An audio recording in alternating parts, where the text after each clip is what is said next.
ఎంత దారుణంగా ప్రవర్తించిందంటే, మేము జగన్మోహన్ రెడ్డి గారు హెలికాప్టర్లు వస్తున్నాడు 15వ తేదీ ఉదయం అని చెప్పి అన్ని రకాలైనటువంటి ఏర్పాట్లు చేస్తే సివిల్ ఏవియేషన్కి సంబంధించి కొన్ని నిర్దిష్టమైనటువంటి విధి విధానాలు ఉంటాయి. వాళ్ళు ప్రైవేట్ హెలికాప్టర్ ఎవరైనా సరే జిల్లా కలెక్టర్ అనుమతి ఇచ్చేంత వరకు వాళ్ళు హెలికాప్టర్ తీసుకుని రారు, దించరు. అది వాళ్ళ నియమం. మనం చెప్పినా కూడా మనం సభ పెట్టుకుంటాం, సమావేశాలు పెట్టుకుంటాం, కానీ దానికి సంబంధించి జిల్లా కలెక్టర్ గారు రిటర్న్ పర్మిషన్ ఇస్తేనే ఆ ప్రైవేట్ చాపర్ ఏదైతే ఉందో హెలికాప్టర్ అనేటువంటి వాళ్ళు ఆపరేట్ చేయడానికి ముందుకు వస్తారు.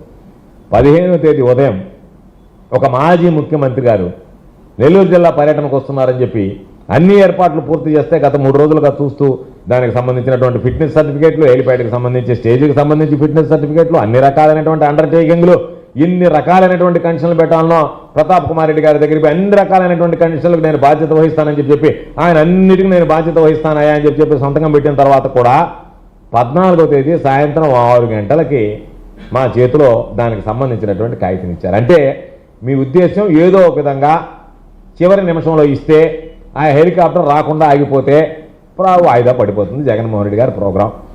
మళ్ళీ వచ్చేదానికి టైం పడుతుంది, మనం ఊపిరి పీల్చుకోవచ్చు, ఈ లోపల మనం ఏదో ఒక వ్యతిరేక ప్రచారం చేయొచ్చు అని చెప్పి. ఎన్నడైనా ఎప్పుడైనా చంద్రబాబు నాయుడు అధికారంలో లేనప్పుడు మీరు ఏదన్నా వస్తామనంటే ఇంత ఆలస్యం చేసి చివరి నిమిషంలో అంటే ఎవడన్నా చూస్తే నవ్వులాటగా లేదు. ఇది 15వ తేదీ ఉదయం 9 గంటలకు ఆయన అక్కడ బయలుదేరతాడు, 10 గంటలకి ఇక్కడ దిగుతాడని ప్రోగ్రాం ఉంటే 14వ తేదీ సాయంత్రం 6 గంటలకు పర్మిషన్ ఇస్తాడు జిల్లా కలెక్టర్ గారు. దీన్ని ఏమనాలి అంటే మీరు ఎన్ని రకాలైనటువంటి అవాంతరాలు సృష్టించారు అని చెప్పి మీరు అంటున్నారు. కాబట్టి ఈరోజు కావలే కాదు, అన్ని ప్రాంతాల నుంచి వస్తారు జగన్మోహన్ రెడ్డి గారికి. జగన్మోహన్ రెడ్డి గారికి ఉన్నటువంటి క్రేజ్ అటువంటిది. నిన్న లోకేష్ వచ్చాడంటే నెల్లూరుకి, పొద్దున పత్రికలు చూసిందాక నాకు వచ్చిపోయిన సంగతి కూడా. మీకున్నటువంటి క్రేజ్ అది. మిమ్మల్ని చూడడానికి ఎవరు వస్తారు? అందులో పాపం నిన్నేదో ముఖ్యమంత్రిని చేయాలని వర్కింగ్ ప్రెసిడెంట్ చేశారు, ముఖ్యమంత్రిని చేయాలని తహతహలాడుతున్నారు, తాపత్రయపడుతున్నారు. కాబోయే ముఖ్యమంత్రి అంటే ఎంత క్రేజ్ ఉండాలి నీకు? కుర్రోడివి, అధికారంలో ఉండేవాడివి, ఉప ముఖ్యమంత్రి స్థాయిలో ఈరోజు అన్ని ఉప ముఖ్యమంత్రి కన్నా పెద్ద స్థాయిలో షాడో ముఖ్యమంత్రి లాగా చక్రం దిప్పేవాడు నువ్వు. వస్తే కనీసం అక్కడ ఈరోజు ఒక వీడియో చూసినా నేను, మీ నాయకులు నిలబడి మీరు రిసీవ్ చేసుకున్నారు, ఆడి జనం కూడా లేరే, ఎవరు అసలు పట్టించుకోలేదు నీ రాకరే.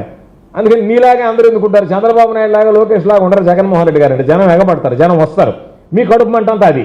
కాబట్టి మీరు జనం తోలినా మొన్న సూలూరుపేట మీటింగ్లో సంజయ్ గారి కాన్స్టిట్యున్సీలో పెట్టారు, ఎవరున్నా జనం వచ్చారా? ఎంతమంది లేచిపోయినారు? సిగ్గేలా ఉండాలి, ఒక ముఖ్యమంత్రి ఉన్నాడు కుర్చీలతో మాట్లాడిపోయాడు. ఎవడన్నా ముఖ్యమంత్రి అనేవాడు కుర్చీలతో మాట్లాడతాడా? మనుషులతో మాట్లాడతాడు. అంటే నీ ఉద్దేశం ఏంది?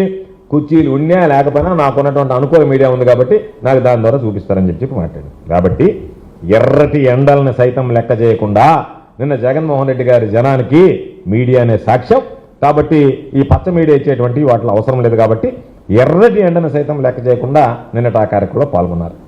అయితే దాని మీద నెల్లూరు జిల్లాకు సంబంధించినటువంటి మంత్రి గారు రామనారాయణ రెడ్డి గారు ఒక స్టేట్మెంట్ ఇచ్చాడు ఈనాడు పేపర్లో. ఏమని రాశాడంటే, మత్స్యకారుల ప్రాణాలు తీసిన రక్త చరిత్ర జగన్ రెడ్డిది. ఇది ఆయన చెప్పినటువంటి స్టేట్మెంట్.